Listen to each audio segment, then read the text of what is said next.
High বন্ধুরা, চলো আজকে কী করেছি দেখাই। এ দেখো, এখানে এই যে গোল গোল করে উচ্ছে ভেজেছি, এটা ভালো লাগে খেতে। আর এই যে রসুন দিয়ে পেঁয়াজ দিয়ে শিম করেছি, এটাও খুব ভালো লাগে খেতে। আর এই যে এখানে তোমার আর মাছ, কেমন হয়েছে বলো সবাই। আর এখানে এই যে গরম ভাত, আর একটা জিনিস আছে দাঁড়াও। আর এই যে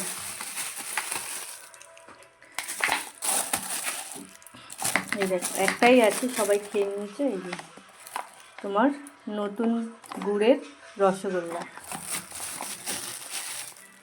কেমন হয়েছে বলো।